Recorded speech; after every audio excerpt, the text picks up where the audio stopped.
Selamat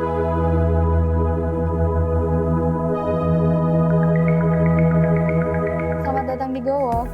Boleh saya cek suhunya ya? Boleh diisi dulu untuk health declaration-nya? Boleh saya beri stiker ya? Terima kasih. Silakan.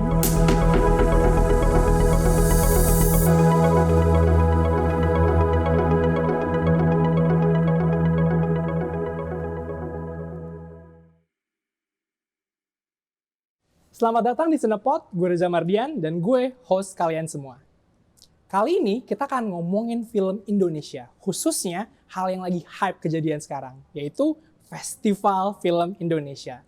Gue yakin kalau lo suka banget sama film Indonesia, maka lo nggak sabar buat ngomongin ini kan. Wah, siapa yang menang ya? Wah, siapa yang menang Best Picture ya? Menang film terbaik ya? Siapa yang menang aktris terbaik ya? Pasti pertanyaan itu akan muncul di kepala lo kalau lo ngefans banget dengan film-film Indonesia. Tapi, hal yang lebih penting sekarang untuk kita bahas adalah kenapa sih kita harus ngerayain Festival Film Indonesia? Dan kalau kita harus ngebandingin dengan Oscar, apa sih bedanya FFI dengan Academy Awards atau Oscar? Banyak yang nggak tahu bahwa sebenarnya Oscar itu dirayakan bukan karena merayakan apresiasi film saja. Tentu, itu merupakan salah satu manfaat dari ajang awarding season seperti Academy Awards, Golden Globe Awards, you name it lah. Tapi, kenapa Academy Awards sekarang dirayakan adalah itu bukan hanya menjadi benchmark seluruh film di dunia, khususnya Hollywood, tapi juga itu menjadi strategi marketing. Kalau lo perhatiin ya, film-film yang tayang atau dapat nominasi di Academy Awards atau Oscar, itu biasanya tayangnya lebih lama, karena buzz-nya kenceng banget. Nah, ini merupakan strategi marketing dari kenapa awarding season penting untuk film-film. Namun, yang terjadi di FFI ini agak beda nih guys. Karena FFI ini strateginya nggak sama kayak Academy Awards atau Oscar.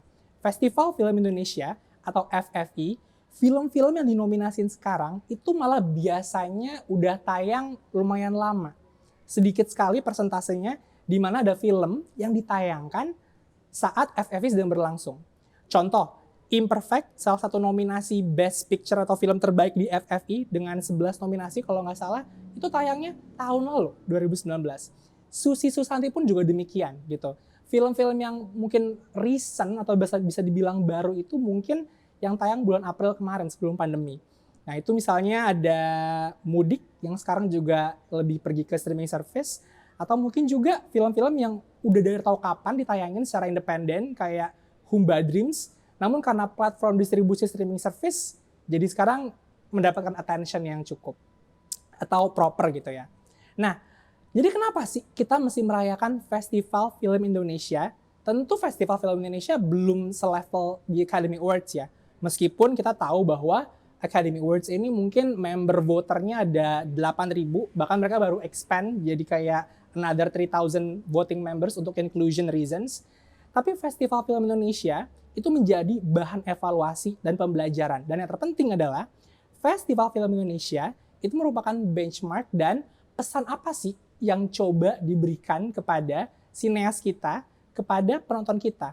Film-film apa sih yang seharusnya kita rayakan dan film-film apa yang seharusnya kita saksikan. Inilah Cinepod.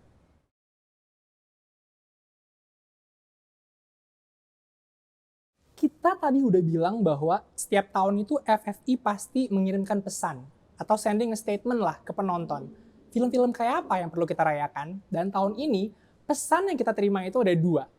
Pertama, bahwa ada seleksi kuratorial sebelum film itu dinominasikan oleh members voters dari FFI.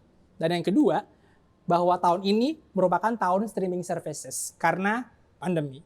Kita bahas yang pertama. Bahwa yang pertama ini, sekarang ini adalah adanya sistem kuratorial.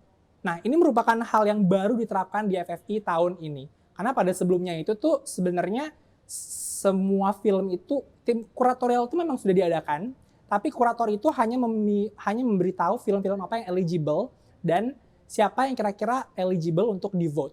Nah, selanjutnya nanti tiap members of voters itu bisa langsung voting siapa aktris yang mereka suka, siapa kira-kira masuk nominasi original screenplay, directing, dan sebagainya.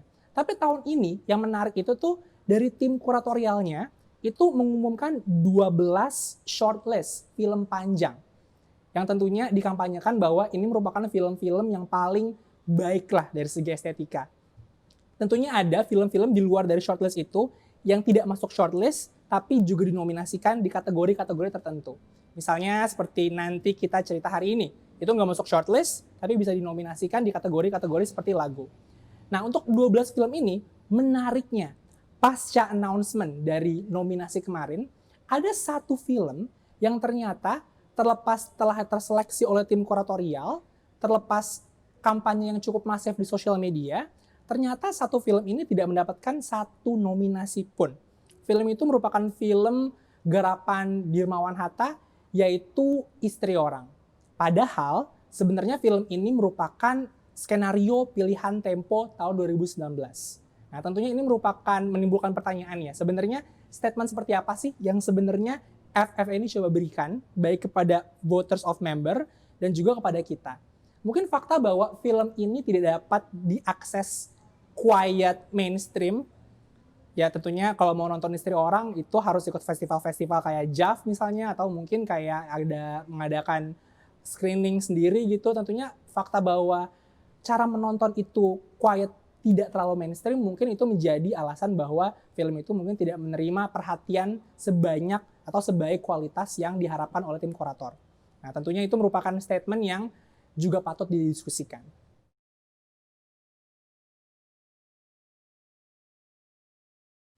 Poin kedua yang mau gue diskusin sekarang adalah streaming service. Karena pandemi, suka nggak suka sekarang sinema, bioskop, alternatif semua ditutup. Kita cuma bisa nonton lewat streaming service atau OTT, macam kayak Netflix, Viu, you name it lah. Nah, hal ini mau nggak mau mengubah bagaimana juga FFI nge-perceive film-film yang ada sekarang di Indonesia gitu. Dan bagaimana kita sebagai penonton bisa mengakses film-film tersebut. Faktanya, dari 12 shortlist kemarin, 7 dari mereka itu tuh udah dapat diakses di streaming service paling enggak. Dari mulai Viu, Netflix, Mola, itu udah bisa diakses di sana. Dan ditambah lagi ternyata dari 6 kategori film terbaik di FFI, itu 4 dari 6 itu tuh juga udah dapat diakses di streaming service. Dan ternyata uniknya dari 6 itu, 2 diantaranya itu sangat dipasarkan secara masif melalui streaming service. Yaitu film Mudik di Mola TV, itu garapannya Adrianto Dewo, dan yang kedua itu adalah Humba Dreams, Riri Riza, yang tadinya itu penayangannya lebih ke alternatif, ditayang ke festival, tapi di acquire Netflix untuk Asia Tenggara, jadi sekarang bisa kita tonton di Netflix gitu. Nah, hal ini menunjukkan apa sih? Statement FF ini bukan cuma ditujukan kepada penonton dan juga kepada sineas, tapi juga kepada streaming service. Hati-hati.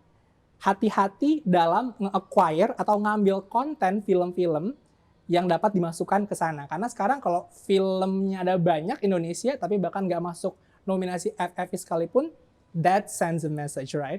Jadinya itu juga sending a message, nggak cuma buat penonton, tapi juga pebisnis di streaming service. So, be careful.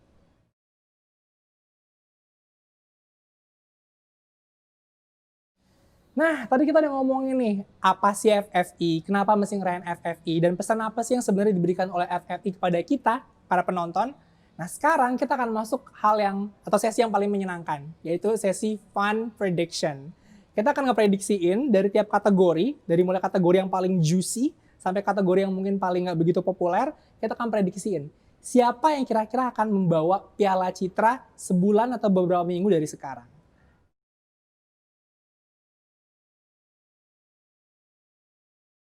Prediksi di kategori pertama, Best Supporting Actress atau aktris pendukung terbaik.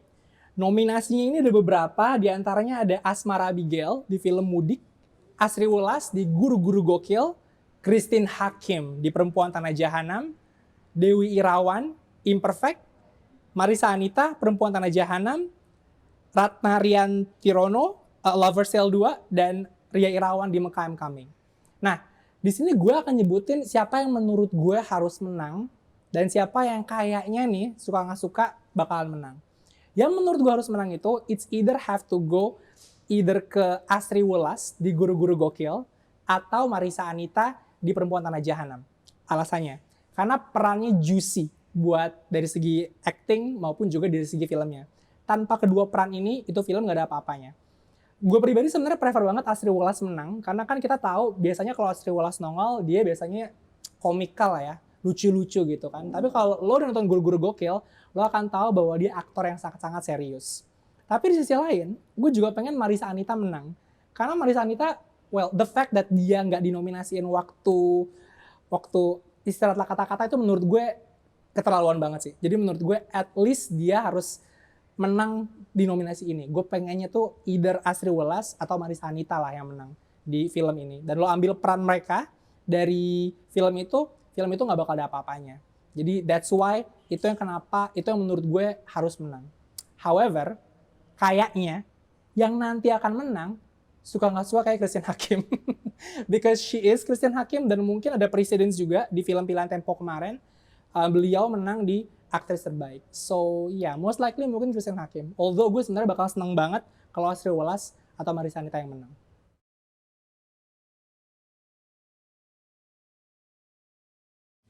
Kategori berikutnya, nominasi pemeran pendukung pria terbaik atau Best Supporting Actor.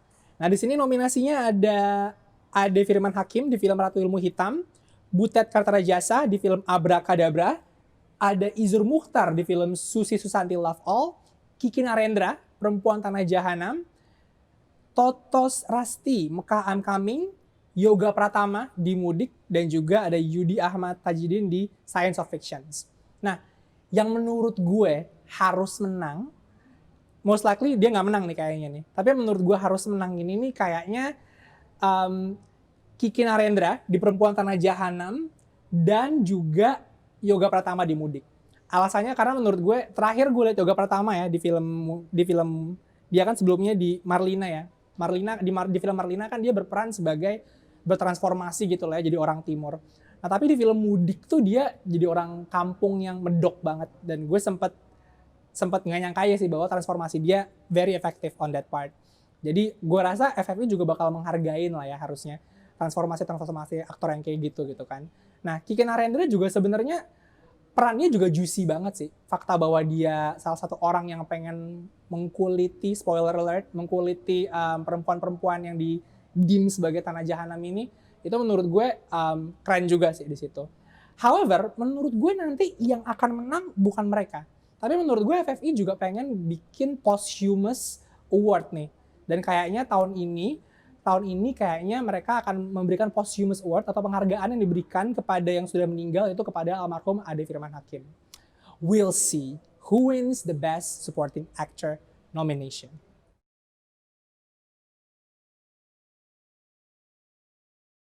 Nominasi berikutnya adalah Best Leading Actress atau pemeran utama wanita terbaik. Nah, di sini nominasinya itu ada Faradina Mufti di Guru-Guru Gokil, Jessica Mila, Imperfect, Laura Basuki, Susi Susanti Love All, Putri Ayudhya, Mudik, Tara Basro, Perempuan Tanah Jahanam, dan Uli Triani di Humba Dreams. Nah, menurut gue yang seharusnya menang, dan kebetulan menurut gue juga ini kayaknya juga akan menang, itu Laura Basuki. Very simple, gue tahu dia udah pernah menang sebelumnya, tapi gue rasa nggak gampang ya memerankan biopik kayak Susi Susanti gitu kan. Dan ditambah lagi peran dia juga juicy banget kan. Kita ngomongin soal perempuan, kita ngomongin soal hidup atlet, apalagi waktu itu konteksnya di Orde Baru gitu kan. Dan kita juga ngomongin gimana dia juga memiliki racial discrimination pada saat itu. Jadi it's very interesting sih to see how Laura portrait Susi Susanti. Dan gue gak sabar sih ngedengerin pidato kemenangan di Malam Festival Film Indonesia.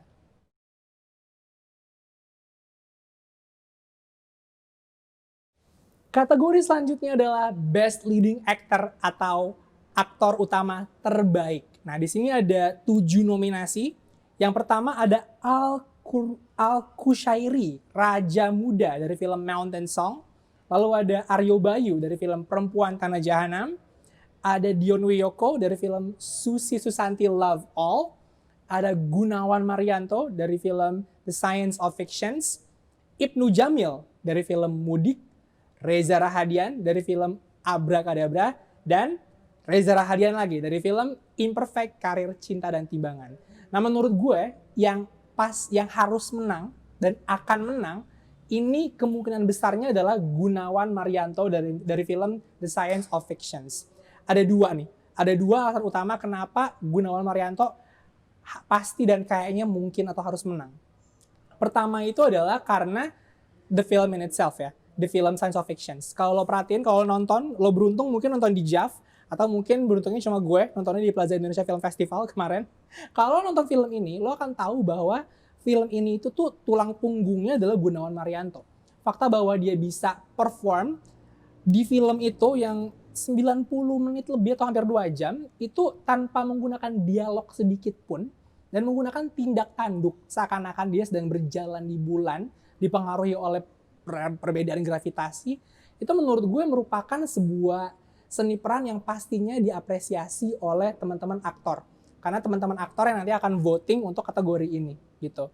Nah yang kedua, menurut gue itu adalah fakta bahwa dia nggak sempat dinominasikan di film yang juga nggak kalah keren, yaitu Istirahatlah Kata-Kata. Itu menurut gue shameful banget, tapi gue yakin aktor-aktor udah akan sadar bahwa ini kan yang kemarin jadi uji tukul di film Istirahatlah Kata-Kata. So there will be sympathy of voters buat mau voting Gunawan Marianto gitu. Dan gue rasa ini nggak kali pertamanya Gunawan Marianto menang, karena di film Pilihan Tempo tahun lalu, Gunawan Marianto itu juga telah dipilih sebagai aktor pilihan Tempo oleh juri pada film Pilihan Tempo. Dan gue rasa film Pilihan Tempo ini berhasil ya memprediksi beberapa film-film yang bisa menang Best Picture, Best Actress, atau Best Director gitu loh. Contohnya Marlina itu prediksinya on point banget, Kucu Butu Midaku juga prediksinya on point banget, dan gue rasa tahun ini prediksi Pilihan Tempo yang on point adalah Gunawan Marianto dan filmnya ini nanti, The Science of Fictions. Nah, ini bukan kali pertama sebenarnya, namanya juga karena kita voting sistemnya ya, dan yang votingnya juga adalah teman-teman actor branch. Jadi tentunya simpati dan narasi ini itu merupakan narasi-narasi yang sangat-sangat efektif untuk mempengaruhi apakah voter mau voting dia apa enggak. Dan gue rasa dengan dua alasan ini, itu alasan yang sangat cukup kuat kenapa Gunawan Marianto akan menang di Best Leading Actor untuk Festival Film Indonesia. And that was it. That was the whole one episode of Cinepod today. Nah, jangan lupa pada episode berikutnya kita akan masih memprediksi beberapa kategori-kategori lain seperti Best Director, Screenplay, juga Original Adapted, juga Best Picture tentunya, The Big Prize, dan juga kategori-kategori lain. Dan tentunya kita juga akan masih ngomongin film-film Indonesia dan narasi-narasi apakah yang akan diomongin pada pertemuan berikutnya. Jangan lupa saksikan episode berikutnya di YouTube Gowork Coworking Office Space. Sekali lagi, jangan lupa saksikan episode berikutnya di YouTube Gowork Coworking and Office Space. Saya Reza Mardian, kami dari Cinepod, sampai jumpa.